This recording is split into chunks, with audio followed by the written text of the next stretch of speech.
Hey everybody, so today I'm going to talk to you about after hours events at Walt Disney World. Now I've only done the after hours event at the Magic Kingdom, so I will predominantly be talking about after hours at the Magic Kingdom. However, there are after hours events at the other parks as well. So perhaps if you are more interested in some of the attractions at the other parks, then potentially those would be the after hours events for you to go to. They currently have after hours at Hollywood Studios, which would be a really good way to experience Toy Story Land, and they also do them at Animal Kingdom, so of course you would get into Avatar Pandora as well. Now with the coming of Galaxy's Edge, who knows what's going to happen with Hollywood Studios, we really can't tell. They have developed the after hours events at Magic Kingdom, and they've recently done some villains themed after hours events.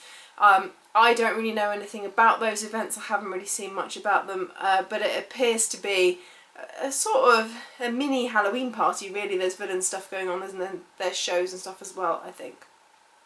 The after hours event I'm going to be talking about is just a couple of hours in the park when there are attractions that are open, but you pay for a separate ticket in order to be allowed to stay in the park after park close. It's normally 3 hours from the park closing that you get in the park with your ticket. I want to say about $120 because I think it was just around about the £100 mark that I paid for my ticket. I can't remember when I bought my ticket, but I did the after hours event on the 17th of January. The park closed at 8 PM that night, so after hours for me was from 8 until 11 PM.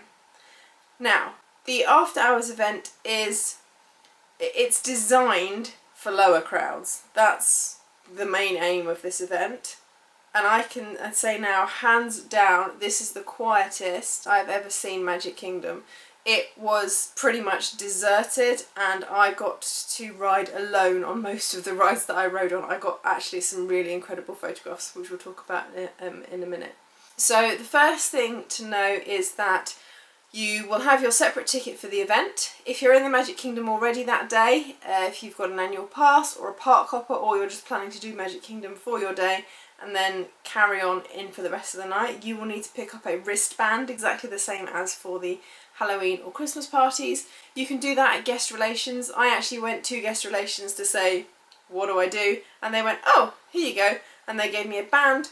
And they'll give you a leaflet, a little flyer guide, which will explain to you what exactly is available during the event. So I get beverages, popcorn and ice cream from Main Street, from the carts. Okay, you can purchase stuff. You can shop. Here's what's open. Meet Mickey and Tinkerbell, which I want to do. Meet Ariel, which I want to do. Jungle Cruise, Pirates. Tiki Room, Big Thunder Mountain, Country, Haunted Mansion. I was like, oh, literally everything I want to do is open. There were certain things like Hall of Presidents, Carousel of Progress, which were not open, which you wouldn't expect because they're not normally open in extended hours. Country Bears Jamboree was, however. So you get a long list of the attractions that are open. There are some shops open, of course, because Disney still wants you to spend money. And there are snack carts around open as well. You get free soft drinks and ice creams. So included in the price is free ice cream and free drinks. Apparently they sell out of them, so I'm going to get an ice cream and a drink now. So me and my ice cream bar have made it to Tomorrowland. It's actually really strange without loads of people here. That's the first thing that we're going to talk about. Crowds. There were none. I saw a crowd of people for the Astro Orbiter, which we'll talk about in a minute. And then the rest of the time I walked around the park pretty much by myself. I took loads of pictures of the park when it was almost completely empty, and I absolutely love them. I love empty park shots, I really do.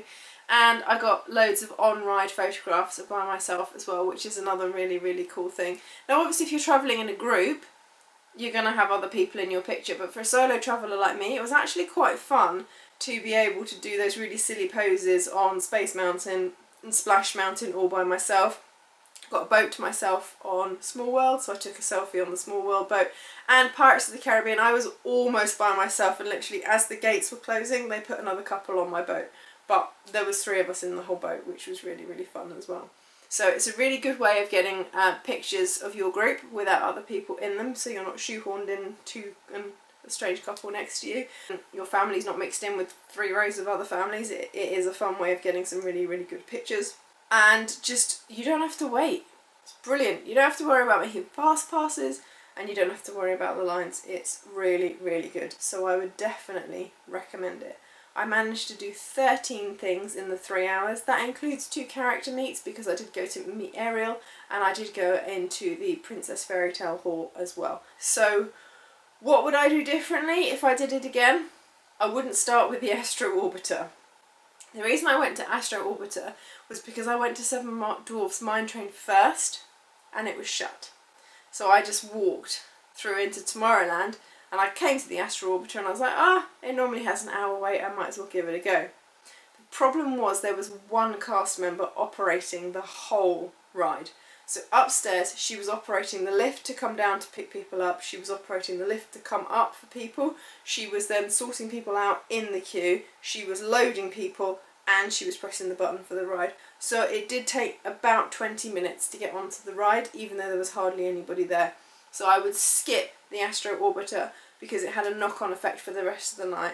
I walked on pretty much everything else. Splash Mountain, Big Thunder Mountain, Space Mountain. I could have done them over and over again, but I decided actually I wanted to go for a variety of rides rather than just one ride over and over. And the other thing I would do differently is I wouldn't get on Small World 15 minutes before 11 PM. Now, Seven Dwarfs Mine Train had been down pretty much the whole night, and then when it did open it had a 45-minute wait, and I didn't want to waste my valuable party time where I could walk on other rides for standing in line for Seven Dwarfs Mine Train.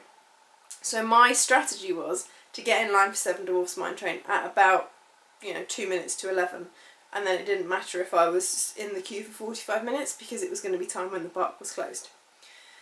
So I got to Small World at 1:45, and I thought 15 minutes is loads of time. It's about an 8-minute ride. I've got plenty of time to ride the ride, get off and walk over to Seven Dwarfs Mine Train. The problem is, with the low capacity, they run less boats. With less boats, you don't have the current and the banging of the boats to push your boat along. So we actually stopped a couple of times, and the most frustrating time we stopped was as we came into the last room, and we just got stuck, because that's the point at where the boats nearly always shunt into each other and push each other forward. So I was stuck there for a little while, and then finally picked up the current and went round, and then I was sat outside the ramp again for a good couple of minutes waiting for the current to pick my boat up to take me up. So unfortunately I got to Seven Dwarfs Mine Train at about 1 minute past 11, and I did my best puppy dog eyes, and the cast member was not having any of it. So that was a little bit disappointing. It couldn't be avoided. I wouldn't have known that night that Seven Dwarfs Mine Train wasn't going to be running. If it was, I would have ridden it first, and then the rest of the night I wouldn't have had a problem. It would have been absolutely fine. But that was just a misjudgment on my part. I didn't know that Small World was going to be twice as slow as it normally is due to that, so that's something to bear in mind. I would leave Astro Orbiter and Small World until the end, until you've done everything else that you want to do, because they are much slower than they are during the day. The other thing I would recommend that you don't do is don't watch Happily Ever After. I did, but I watched it from outside Enchanted Tales with Belle, so I was back in Fantasyland, and as the fireworks finished I was walking into Voyage Under the Sea with a Little Mermaid, just straight, and I walked straight on that. If you go to watch Happily Ever After, you're probably going to lose 15 minutes or so of your evening while everyone else is leaving the park. So if Happily Ever After is on at the time the park closes, then don't watch Happily Ever After, or watch from the back. Don't watch from Main Street. Watch from Frontierland, watch from Fantasyland, watch from pretty much anywhere other than Main Street, because you're then at the back of the park. You can just carry on with whatever it is you want to do. What would I definitely recommend? Just do it. Basically, the whole thing was great. I walked, I can't say it anymore. There was no crowds. I got some great pictures. I walked on pretty much everything I wanted to do. I did 13 things in 3 hours, which, I did pretty much half a day, 3/4 of a day's worth of stuff in 3 hours. So I would say hands down it is definitely worth doing an after hours event. Would I do the villains one? No, probably not. I'm not a big fan of villains, and I also feel like the reason I liked this after hours event was because it wasn't an event.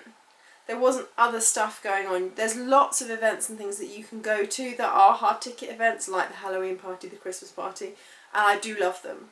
But I think for me, the selling point for these after hours events are actually you get to be in the park as a normal park guest on a normal park day, but it's incredible because there's nobody else there. That for me is the unique selling point of those nights. So I don't think pay to go to a villains night, because I've been to the Halloween parties, and if I wanted to do that again I would go in Halloween again. So, I mean, who's to say, they might do a theme that I think is absolutely amazing, and if it's on while I'm there I might go. But for me, I just loved the fact that it was just me in the park doing what I wanted to do, doing what I do best, and not having to worry about the timings of parades and fireworks and shows and character meets, which you normally have when you have those types of events. So I'm not sure if I would do a special event that wasn't just me in the park and the attractions. Who knows, never say never. But if you're thinking about doing the standard after hours events in Magic Kingdom, I would say yes, absolutely, it is worth the money. It is incredible. If you want to do it in the other parks, again, I've not done them, but I'm sure they are really, really good value for money and a good way of getting on all of those rides that you would have to queue quite a long time for during the day. And if they do an event that's a theme that you like, then I would do that as well, because they're really, really good value and really, really good fun. So if you've got any questions, then let me know below. Otherwise, I will see you soon.